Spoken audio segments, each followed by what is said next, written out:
ಯೂದನು ಬರೆದ ಪುಸ್ತಕ 24ನೇ ವಚನ. ಎಡವಿ ಬೀಳದಂತೆ ನಿಮ್ಮನ್ನು ಕಾಪಾಡುವುದಕ್ಕೂ ತನ್ನ ಪ್ರಭಾವದ ಸಮಕ್ಷಮದಲ್ಲಿ ನಿಮ್ಮನ್ನು ನಿರ್ದೋಷಿಗಳನ್ನಾಗಿ ಹರ್ಷದೊಡನೆ ನಿಲ್ಲಿಸುವುದಕ್ಕೂ ಶಕ್ತನಾಗಿರುವ ನಮ್ಮ ರಕ್ಷಕನಾದ ಒಬ್ಬನೇ ದೇವರಿಗೆ ನಮ್ಮ ಕರ್ತನಾದ ಯೇಸು ಕ್ರಿಸ್ತನ ಮೂಲಕ ಪ್ರಭಾವ, ಮಹತ್ವ, ಅಧಿಪತ್ಯ, ಅಧಿಕಾರಗಳು ಎಲ್ಲ ಕಾಲಕ್ಕಿಂತ ಮೊದಲು ಇದ್ದ ಹಾಗೆ ಈಗಲೂ ಯಾವಾಗಲೂ ಇರಲಿ. ಆಮೇನ್. ಕರ್ತನಲ್ಲಿರುವ ಪ್ರೀತಿ ದೇವಜನರೇ, ದೇವರಾಗಿರುವಂಥ ಯೇಸು ಕರ್ತನ ನಾಮದಲ್ಲಿ ನಿಮ್ಮನ್ನು ವಂದಿಸ್ತೇನೆ. ಹೊಸದಾದಂಥ ತಿಂಗಳಿನಲ್ಲಿ ಕರ್ತನು ನನ್ನನ್ನು ನಿಮ್ಮನ್ನು ಆಶೀರ್ವದಿಸಿ ಕರೆದು ತಂದಿದ್ದಾರೆ. ಕಳೆದು ಹೋದಂತೆ ಈ 3 ತಿಂಗಳಲ್ಲಿ ನೋಡುವುದಾದರೆ ಅನೇಕ ವಿಧವಾದಂಥ ಹೋರಾಟಗಳನ್ನು ನೀವು ಹಾದು ಬಂದಿದ್ದೀರಿ. ಮಾತ್ರವಲ್ಲದೆ ಎಡವಿ ಬೀಳಲ್ಪಡುವಂತಹ ದಿನಗಳು ಸಹ ನಿಮ್ಮ ಜೀವಿತದಲ್ಲಿ ಉಂಟಾಯಿತು.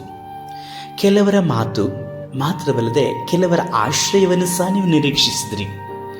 ಆದರೆ ಆ ಮಾತುಗಳೆಲ್ಲವೂ ಸಹ ಸುಳ್ಳಾಗಿ ಹೋಯಿತು. ಆಶ್ರಯವೂ ಸಹ ಇಲ್ಲದವರಾಗಿ ನೀವು ಮಧ್ಯದಲ್ಲಿ ಕೈ ಬಿಡಲ್ಪಟ್ರಿ. ಮನುಷ್ಯರು ನಿಮ್ಮನ್ನು ಕೈ ಬಿಡಲ್ಪಟ್ಟರು ವಿನಃ ದೇವರಲ್ಲ. ದೇವರು ನೀವು ಮಧ್ಯದಲ್ಲಿ ನಿಂತಹ ಸ್ಥಳದಲ್ಲಿಯೇ ನೀವು ಬೀಳದ ಹಾಗೆ ನಡೆಸಲ್ಪಟ್ರು. ಯಾಕಂದರೆ ಕರ್ತನು ವಾಗ್ದಾನ ಮಾಡಿದ ಪ್ರಕಾರವಾಗಿ ಈ 4ನೇ ತಿಂಗಳಿನಲ್ಲಿ ನೀವು ಎಡವಿ ಬೀಳುವವರಾಗಿ ಇರೋದಿಲ್ಲ, ಬದಲಾಗಿ ಓಡುವವರಾಗಿ ಇದ್ದೀರಿ. ಯೇಸು ಕರ್ತನಿಗಾಗಿ ಓಡುವವರಾಗಿ ಇದ್ದೀರಾ.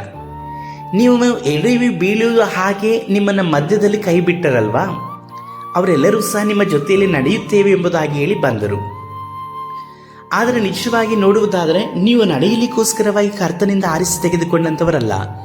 ದೇವರಾಗ ಯೇಸು ಕರ್ತನಿಗಾಗಿ ನೀವು ಓಡಲಿಕ್ಕೋಸ್ಕರವಾಗಿ ಆರಿಸಿ ತೆಗೆದುಕೊಂಡಂಥವರು. ಹೌದು, ಅಪೊಸ್ತಲನಾದಂಥ ಪೌಲನು ನನ್ನ ಓಟವನ್ನು ನಾನು ಮುಗಿಸಿದ್ದೇನೆ ಎಂಬುದಾಗಿ ಹೇಳುತ್ತಾರೆ. ಹೌದು, ಅದೇ ಪ್ರಕಾರವಾದಂಥ ಓಟವನ್ನು ನೀವು ಓಡಲಿಕ್ಕೋಸ್ಕರವಾಗಿ ಕರ್ತನಿಂದ ಆರಿಸಿ ತೆಗೆದುಕೊಂಡಂಥವರು. ಬಿಟ್ಟು ಹೋದಂಥವರು ಬಿಟ್ಟು ಹೋದರು. ಆದರೆ ಈಗ ಕರ್ತನು ನಿಮ್ಮನ್ನು ಬಿಡದ ಹಾಗೆ ನಿಮಗೆ ಇನ್ನೂ ಸಹ ಅನೇಕರನ್ನು ಕೊಟ್ಟು ನಡೆಸಲಿಕ್ಕೆ ಶಕ್ತರಾಗಿ ಇದ್ದಾರೆ. ಅದು ಮಾತ್ರವಲ್ಲದೆ ನಿಮ್ಮನ್ನು ಯಾವಾಗಲೂ ಕಾಪಾಡುತ್ತಾ ತನ್ನ ಪ್ರಭಾವದಲ್ಲಿಯೂ ತನ್ನ ಸಮಕ್ಷಮದಲ್ಲಿಯೂ ಸಹ ನೀವು ನಿರ್ದೋಷಿಗಳಾಗಿ ನಿಲ್ಲುವ ಹಾಗೆ ಕರ್ತನು ಉಪಯೋಗಿಸಲ್ಪಡ್ತಾರೆ.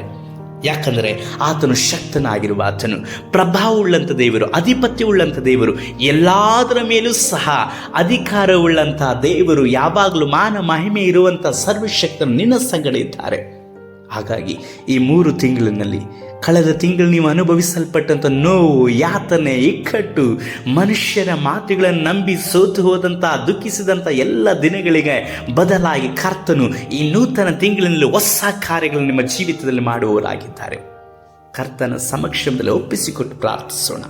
ಸರ್ವಶಕ್ತನಾದ ದೇವರೇ, ಈ ಸಹೋದರನನ್ನು ಸಹೋದರಿಯನ್ನು ಎಡವಿ ಬೀಳದ ಹಾಗೆ ಈ ನೂತನ ತಿಂಗಳಲ್ಲಿ ನೀವು ನಡೆಸುವುದಕ್ಕಾಗಿ ಸ್ತೋತ್ರ. ಇವರು ನಿಮ್ಮ ಕರಗಳಿಗೆ ಒಪ್ಪಿಸಿಕೊಡ್ತೇವೆ, ನಡೆಸಿರಿ. ನಮ್ಮ ರಕ್ಷಕನಾದ ಯೇಸು ಕರ್ತನ ನಾಮದಲ್ಲಿ ತಂದೆಯೇ, ಆಮೇನ್.